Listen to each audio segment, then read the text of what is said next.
Hello, my name is Nujum, and this is part 5 of my card review. I'll have to...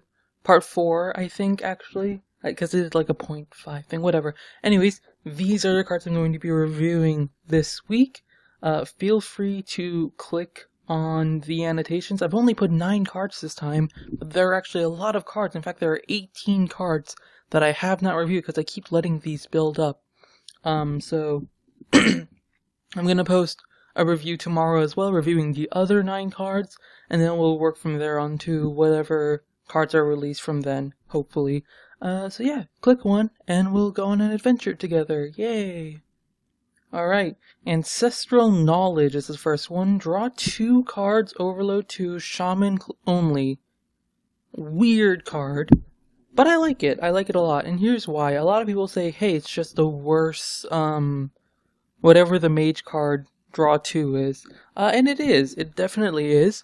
So far, mage have had the most powerful draw card, interestingly enough. And I think it's like a response to, hey, Blizzard's all over power creep with Dr. Boom and this kind of stuff. But looking at Ancestral Knowledge, it's actually a really powerful card for Shaman. It's not something you're going to play on turn 2. It's something you're going to play on turn 6 when you're running out of cards. And at that point, the overload matters, but I would argue matters much less. It still hurts to play this, but you need card draw in Shaman control, and what they're trying to push basically with this expansion seems to be, how many different archetypes can we make? This is something that makes a new archetype. It doesn't make it, but it supports a more control, or at least a mid-range archetype, something that's not rush you down because we don't have any card draw.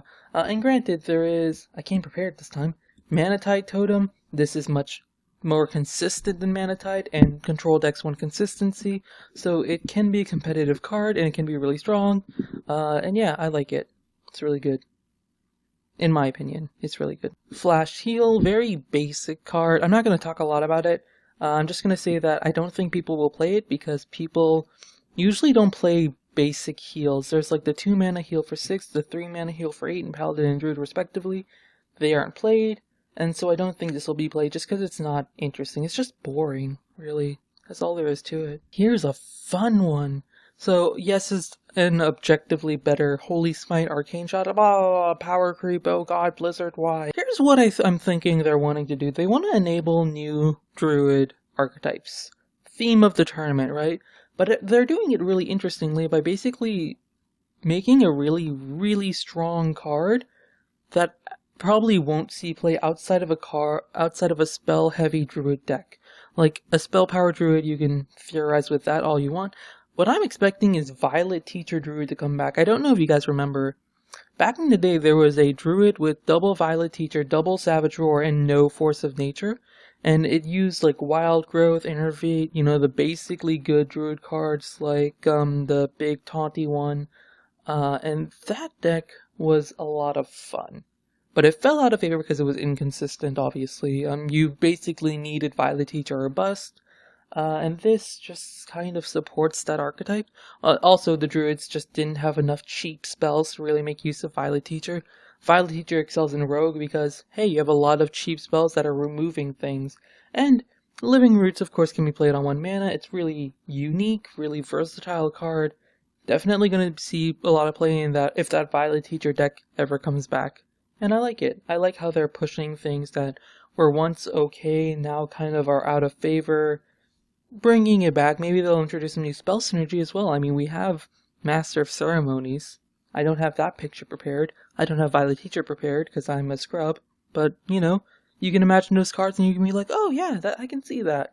And so I'm really excited to see what this card will bring about. Warhorse Trainer.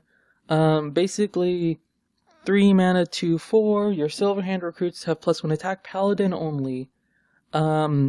Obviously, synergistic card. They gave Paladin a new way to get Silverhand recruits outside of Must for Battle with the Inspire effect on that 1/3/3 minion. But the thing about this is that it's super powerful, and it's obviously better than, I'm not sure if it's better than Quartermaster, but it's weirdly more consistent, I'd say, because you basically do it as you would Quartermaster. When you have a bunch of 1/1s on the board, you play this guy, and hey, it's all good, but it's not as bad as Quartermaster. Like, playing Quartermaster on its own really feels bad, and it's not the same with this guy. You can play this on 3 mana and not be bothered by it, so that's all hunky-dory. Another reason to kill the recruits makes recruits always better in a way, because people used to only run 1 Quartermaster, 2 Muster for Battle. It's an interesting card, worth thinking about. Obviously it's not going to be amazing, it's not OP, and in a weird way that makes it great, you know? It's a cool effect, it's weird, and I like it. Charged Hammer. This is one surprisingly I'm not going to talk much about. People are all like, oh, it's so bad, 4 mana, you want at least 4 damage, because then it kills something. Well, Charged Hammer, yeah, it's like the base stat value is weird, but I would argue it's really good, because it has a high durability, and your hero power becoming deal 2 damage is objectively better than summoning totems, because your totems are more utility based. This gives you a much more control power, weirdly enough. Like, the thing is, the totems give utility to your minions. The damage is just always good. So, you play this, you take a while to get rid of your hammer, but normally on the way you've killed like 20 different cards, you know? And so this card's just really cool for a control shaman. Matches really well with what they're trying to do with the ancestral knowledge, I think. So we'll see how that goes. I'm not expecting control shaman to be really good, just because they have a lot of weird cards for that archetype, but I don't know, it could be a thing. Thinking about it more, it could be a thing. I personally won't be trying it too hard, but yeah, there's probably, you can make it work somehow. Maybe you could fit this in like the dragon theme as well, why not, you know? It's interesting. It's interesting to theorycraft a little. Fist of Jaraxxus. This was a mechanic that we were expecting for a while from Warlock. Discard this, deal 4 damage to a random enemy. Hey, that's pretty good. And you can always just play it if you're not willing to have it be discarded. Makes your hand less risky. But of course, if the card's just bad on its own, frankly. Like, and I'd much rather have a card that's actually useful discarded than the deal 4 damage to a random enemy effect. Like, that effect really won't matter, even if you get it for free. Like, how do I explain this? I don't want to play a card that's good in this one situation where it's discarded. I'd much rather play good cards. And that's really all it comes down to. I'm not going to play this too much. Weird card, a mechanic that we're expecting for a while. Could see play, could not. I'm not expecting it to. Oh man, OP. Alexstrasza's Champion, 2 mana, 2/3, but if you have a dragon in your hand, gains +1 attack and charge. Whoa, maybe you can make some kind of wicked aggro deck with fairy dragons and wait, there's no good dragons early game. And that's kind of the theme with dragons so far, is that they have very bad early game, even with OP cards. OP early game cards like Alexstrasza's Champion. It's a strong card early, it's a fine card to play without the battle cry, luckily. So definitely if you're making a Dragon Warrior deck, which I don't know why you would, but I mean, hey, brawl into that 6/4 that costs 1 less for each minion that died. I guess it could work. It could work, but, and this will beef it up, but I kind of wish they would support Paladin Dragon more, because that's the one that's really wacky right now, if that makes sense. Like, it's weird card, can be good. I'm not expecting it to, because, well, it's insane. Let's be honest, it's an insanely overpowered card if you're holding a dragon. And, you know, it's not really a board requirement. It's not too hard to get a dragon in your hand. It's just right now, the dragons we have are really high mana. And you really, when you play a good board control card, you want a good card to follow it up. And we don't have a lot of good 4 mana dragons. So we'll see where it goes. But it beefs up Dragon Warrior when Dragon Paladin is kind of the thing right now. So we'll see where it goes. I'm saying that a lot today. Oh man, here's the fun one of the group. Astral Communication, or Communion. Oh man, I read that wrong. 4 mana, gain 10 mana crystals. Whoa, OP. Discard your hand. Oh, there it goes. So, right off the bat, gain 10 active mana crystals is never going to matter if you don't have a hand. And obviously puts you in the top deck, or you could put this in some kind of draw heavy deck, obviously.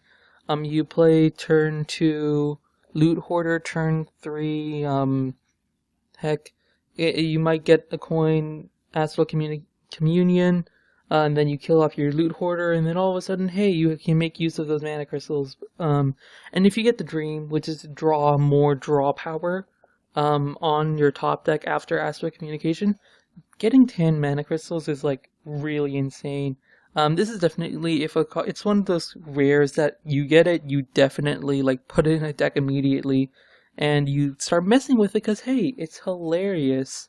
We'll see how good it is in terms of competitive, but I'm glad they decided to make a card that's really, it has a really nasty downside, and because of that, you might never play it. And I really enjoy the design of it, because it seems overpowered. Is it underpowered? Is it oh my god, I'm so confused. And that's kind of the cards you really want in a card game. The ones where you can really explore the synergies, and where it's good and what decks it's not. And it can be insane, can be not, etc. I like it. I think it's going to be great fun to mess around with. It's going to be a great mechanic to play with. And it'll be great for us in our little communities who don't care about ranked at all. And the last card for now is the one and only Lancebearer. Battle Cry, give a friendly minion +2 attack, 2 mana, 1/2. Fairly uninteresting, I have to say. It's a very obvious what decks it would be good in. It could be some kind of aggro deck. It works with Hobgoblin decks, you know, whatever you want to do with it. It actually does make Hobgoblin much stronger, because you play Silverback Patriarch, and then you play this guy in like Yu Hero Bower, and it's like, hey, this is actually not that bad of a deck, thank God. Yeah, it's just a vanilla 1/2 give to friendly minion +2 attack, which is great, because if you're a new player, you walk into the game, you're like, oh god, how am I gonna play 2 mana creatures? Well, this one's got your back. Good job, Blizzard. And yeah, that just about does it for this week. Tomorrow, not this week, this review, but tomorrow I'm gonna put in another review, so expect that tomorrow again. Like, subscribe. I'll see you guys in my next video. Bye!